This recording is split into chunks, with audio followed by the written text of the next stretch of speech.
like my mom said, we grew up in this church. We was little, we was little kids, but we always knew Pastor Simpson being anointed with the word, being deep and rooted in the word. So you can't forget special men like that as God. You go a lot of places in the world, like she said, we got military background, so we get in a lot of churches, but one thing about Pastor Simpson Church, he's a God-fearing man. Yes. So I had to come back to my roots. Definitely wanted to reach out to him. But recently, like about a month ago, I was a victim of a crime. Jesus. I got shot in my back leaving the club, and I was signed to a record label with Brick Swap Monopoly. So I had songs with Gucci, songs with Walker, different people. But my car was shot 20-something times, so it was assassination on my life. Jesus. But the funny thing about it, the people that shot me, I just shook his hand at the gas station, and somebody walked up and told me, it was like, watch that blue truck. So it could have been they was giving me, a heads up on that truck, but the whole thing about it, the car that had the machine gun was a different car. So the truck that shot me, they shot through the back of my window. I just bought this Dodge Charger, it was brand new. I ain't had it for a month yet. They didn't pay the first car note. So they shot through the back window. So I get hit in the back. I'm driving. Then another car pulled up on the side. That's the people that had the machine guns. So they pulled up on the side. They shot 20-something times through my side of the car. I seen the bullets and everything coming out the gun. So I hit my brakes. Then I hit the gas and I flew past them. Then I made it to a gas station. By the grace of God, there was an ambulance there. I jumped out and was like, I've been shot, help me, and all those good things. But that's just a portion of the story. 2000, like I said, I grew up. I played every sport. I was always smart, always intelligent. Had a good mom, God-fearing woman.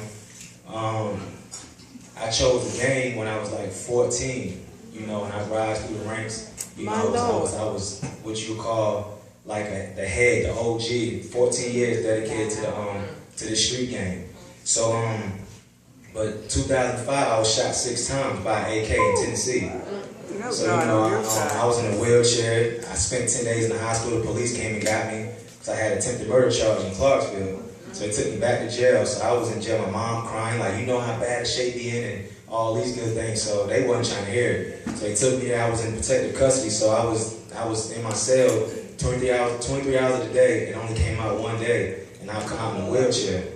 So it was this man named William Brown. He came to me, he was like, God showed me 2 years ago God showed me 2 years before today that I was going to come to jail. And he was like, I was going to come to jail to do his work. He was like a prophet or whatever. So he used to come to my cell every day just telling me things. God said he's going to use you. God said you blessed. God said, no, don't worry about it. And like I used to have dreams and stuff and trying to get him to, interpret them for me. So he'll come back and be like, yeah, God told me that you're going to be used and, you're going to preach his word. So, you're 18 years old. You're not really trying to hear. You're like, okay, just tell me about getting home. I'm going to make bond. So finally got a bond reduction. It was 3 months later. So, I was in my word. I was going through a lot of different things.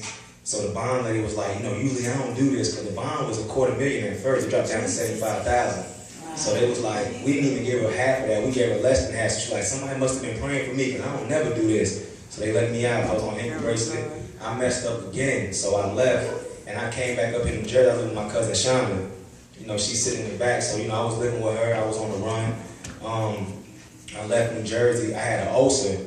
When you bleed internally, you got a hole in your stomach. So that was in 2008. So you just got to follow the stories from 2005, 2008. So now I have an ulcer, so I'm about to die. My mother she came and got me. Was in Atlanta now. She came and got me from like an hour away, it was called Carrollton, Georgia. So she rushed me back to the hospital. I'm bleeding internally. They telling her again, oh, we just gonna pray. We gotta keep our fingers tight. My mom like, we don't believe in luck. He's blessed. So I got through that 6 days in the hospital.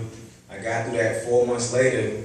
I still got staples in my stomach. I'm in the club partying, drinking, doing everything. I get shot 6 more times. Jesus. So my homeboy, my friend, shot me 4 times, and the dude shot me twice. So my friend shot me 4 times, and the other guy shot me twice. Jesus. So I collapsed, and I almost they was gonna amputate my left arm, my left leg. They said they didn't find a post.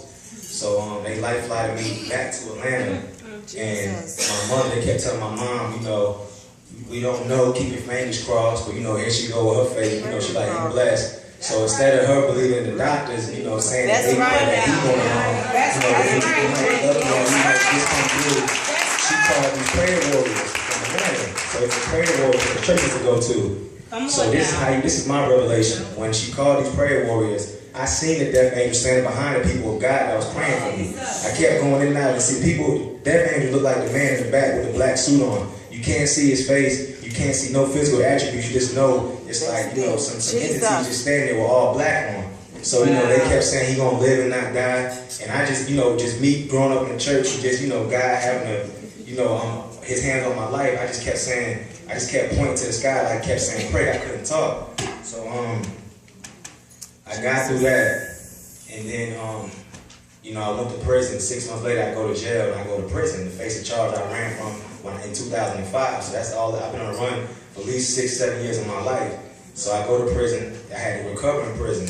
So, I'm like, man, I ain't gonna make it. God ain't gonna, how God gonna lead me. I was hosting Bible studies in the jail and I spent 7 months. So I'm like, come on, God, you see I'm living right now. So he was like, nah. So they gave me 4 year 30%. But 4 year 30% means you're up parole in 14 months. But they denied me my first parole date. It was like, nah, you gotta come back through nature of the crime. So, I had to get this pre-release and all this stuff. So I got that. I got out.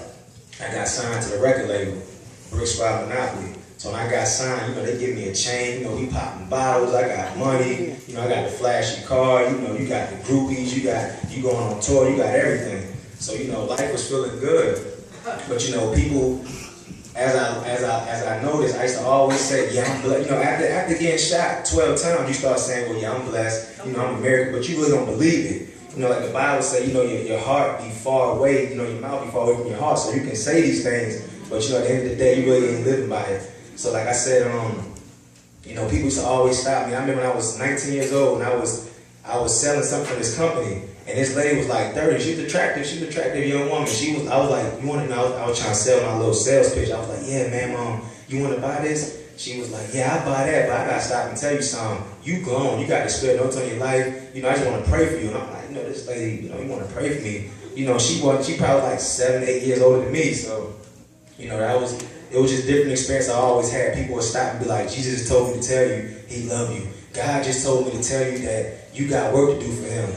So you just get used to hearing it, so your mind just, it gets trained to just keep hearing what's always being said, but you're not really living by it. So you might know the word, you might read about it, you might study the Bible, but if your heart and your mind and your soul is far away from God, it don't mean anything. It's like faith without works is impossible to please God. So, this last time I got shot, now we on 2013. So we came in 2005, 2008, 2009, 2013, which was a month ago. So I get shot in the back. So I was believing I was going to die. I was like, this is it. Third time, they shoot me through the back of my car. I'm like, I'm going to die. So I just kept saying, I started making my peace with God. Lord, forgive me for my sins. Let me go to heaven. I'm sorry. I'm thinking about my kids. I'm thinking about my mom. I'm thinking about so many things that you can't control. I'm just thinking about it. So I'm like, I know I'm going to die. Even when I made it to the ambulance and I drove to the car, I'm like, I know I'm going to die. I just kept waiting for that white light to come. It never came. So, when you live by the gun, you die by the gun. That's right. So if you really in the streets and you really about that life, you really a gangster, then you don't think about tomorrow, next week, the next month, the next year. You just gonna get it how you live. That's how real people do it in the street when they live in the in the darkness or they live a wicked life. Nobody better not tell me, well, next year, bro, I got plans to go to Hawaii. Now, when you really in the streets, your plan is to make it through that day. If you make it to tomorrow, that's a good thing. So that was my mindset. But like I said, God had his hands and had his angels protecting me. So I get to the hospital, they like, yeah, you seem all right. We're gonna do a CAT scan we're gonna give you a CAT scan and we're gonna do an X-ray to check, see if you're gonna have to have surgery. I didn't need no surgery. They told me the bullet was 4 more centimeters from my spine. I would have been paralyzed and it broke one of my ribs. But you gotta think from 05, I got shot in the stomach, shot in the shoulder, shot in the leg.